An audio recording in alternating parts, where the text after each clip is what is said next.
Ish. Okay. I didn't sound that. We live. It's live. We live. Okay, yeah, we live. that's We good. live. I know it's clean. It's clean. It's clean. Doing intro is so weird. Okay. Wish I could just do one intro and just put on every interview. Yeah.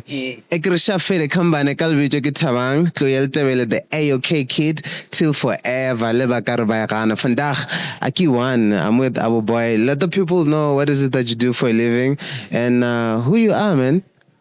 My name is AboBooi, also known as AboBooi. I am a filmmaker, writer, director, content creator, photographer. Anything that looks like a picture, I'm there inside of it. So that's me. And what are you doing here today?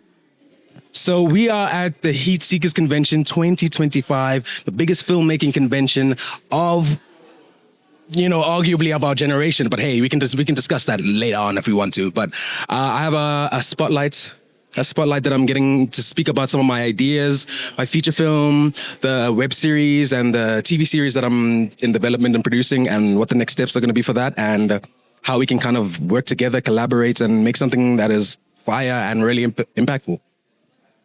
And bro, like being in the film space, like right now, this AI, bro, it's insane.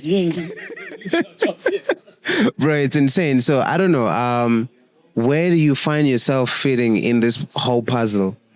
Oh, deep question.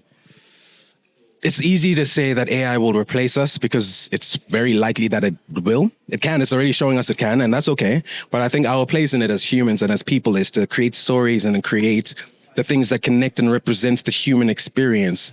And I don't know if an AI, and I'm sure it will at certain points, but I don't know an AI will be able to give that same experience as someone who knows what being in that environment is, like growing up in a certain place, growing up here, growing up in the hood, growing up in Santon, growing up in Melville. There's different contexts that even a robot, or even like a small amount of information can't give the same context of being there.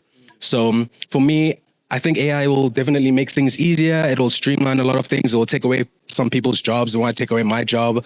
I've seen it, how it affects me in commercial spaces, But it's okay because, for me, I honestly believe that the work needs to speak for itself. And very often you can see the difference between AI and humans. And when it becomes indistinguishable, then we have another chat to deal with. But I'm excited about the technology. A little nervous, but I think the technology evolving makes it easier for me, especially in South Africa, who doesn't have the money to do the things that the Americans can, to kind of have these AI tools that I can use as tools instead of replacing people. And I think that's kind of where my direction is for it. Who knows, in 10 years, it could all be gone, and AIs could be running everything. We just consume it through a test tube and then a nano link, in our brain. But for now, I'm gonna make I'm gonna make that. That's actually a great idea. I'm writing that down. Bro, I feel like a film, it's the same as music. It's very, it's very cutthroat. Like if you don't know the right people, bro, it's shy for you. So for someone that just living after, what would you say for them? I know you went to UCT, right? Yeah. So let's say someone from UCT just leaving UCT. What is it that they can do? So that you're like, okay, I think I was supposed to do this, but I didn't do it. And now that I'm inside the game, I'm like, I wish I did this. Okay. Oh. For me, it's less about wishing I did a thing and more about what my experience was. I had to send thousands and hundreds and hundreds of emails to production companies, directors, editors, producers, trying to get my foot in the door. And I was lucky enough to be given the opportunity by a DP called Willie Nell, and him and his team, his first and second AC, Kaya and Antoinette, they really taught me so many things that I couldn't have learned if I wasn't on set. But the biggest thing that I learned was how difficult it was for me to get there, and realizing how much you learn in such a short amount of time just by being on set for one day. Yeah. So I would always encourage people, reach out, send messages, DM your favorite DP, DM your favorite artist, DM this person, that person to try to get on set.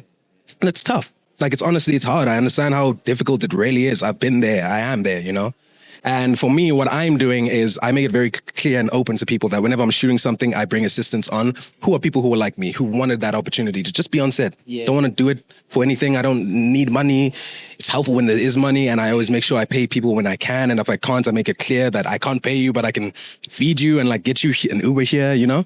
But I think it's important to create an environment where there's this succession where I'm like, what are you doing? How do we build on that? And that's what I want my company and my, artistry to be, where people who are like into film and into sci-fi and into this world building can be like, okay, cool. I know that if I do this, I can send Abo an email, or I can apply at this place, and I can, potentially connect through this person and there and find a way on set. Second biggest thing for me is the SA Film Academy, the SA FA, which is their program and their team is incredible because their whole job is just getting people on set. Their whole job is just, how can I get you out of university onto sets? Because that's how you learn. That's how you build. That's how you connect. So I think I was also inspired by that because they gave me an opportunity to be on set for a TV show that changed my life. Not necessarily in the way of, I was on it and everything, but it made me realize what I could do was achievable and people could do it. You see somebody else doing what you want to do and you're like, okay, I always thought that I was just crazy. I'm imagining that I can do this. Someone like me. Someone exactly like me, who looks like me, who sounds like me, who is from where I grew up doing what I did. It's possible. Yeah. So that's what I want to be for other people. And create an environment where other filmmakers can also be that to other people, so that, we're in a community where people hit up their favorite director and their favorite director responds and says, come cook, bro, let's cook, So that's kind of what I would say. Send out as many messages, try, shoot your own things, try, be on set, message every person you possibly can. Send me a message. I have a platform where you can fill out a form, have your information, sends an email whenever a production is in your city. You sign up, first come, first serve. But that's kind of what I believe the situation is. Yeah. Bro, what's the obsession with Sci-Fi? Yo, Sci-Fi. Hey, that's what I'm about to talk about right now. Fine, eh? Now we'll allow it. No, we can't allow it. Okay, we can retake that. No, it's all good.